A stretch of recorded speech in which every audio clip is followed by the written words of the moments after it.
煎單面嘅蛋、煎雙面嘅蛋同埋炒蛋，你識唔識表達？同埋乜嘢係 sunshine egg 同埋乜嘢係 fried egg？首先，煎單面嘅蛋或者我哋香港人叫太陽蛋，佢英文係 sunny side up。sunny side up。咁好多時咧 egg 呢個字咧會擺喺前面嘅 egg sunny side up。同埋注意英文係冇 sunshine egg 呢樣嘢嘅。How would you like your eggs? Sunny side up, please.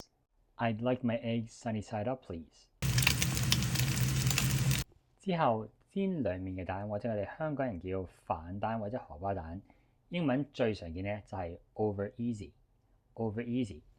不過 over easy 嘅荷包蛋咧，佢個蛋黃係流心嘅 runny yolk。runny yolk。所以如果你想要啲熟少少，譬如話半流心蛋黃就係 jammy yolk。jammy yolk。咁 jammy 真係好似果醬質地嘅。咁如果你想要 jammy yolk 嘅蛋咧，你應該嗌 over medium。over medium。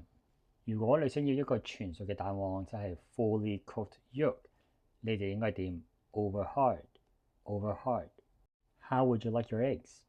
Over easy, please. I'd like my eggs over medium, please. 最後炒蛋係 scrambled eggs。scrambled eggs。How would you like your eggs? Scrambled, please. I'd like my eggs scrambled, please. Can I have a side order of scrambled eggs? 其實咧喺香港以外咧，我係好少食炒蛋嘅，因為通常西方國家嘅炒蛋咧係好難食、過熟同埋非常之乾嘢。咁 fried eggs 係咩呢？咁其實 fried eggs 都係一個好常見嘅名稱，佢嘅意思係煎蛋。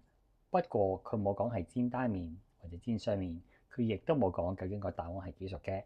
所以當你點 fried egg 嘅時候，就會交俾廚師去決定點樣煎啦。問下大家 ，How would you like your eggs？ 你會點樣回答呢個問題？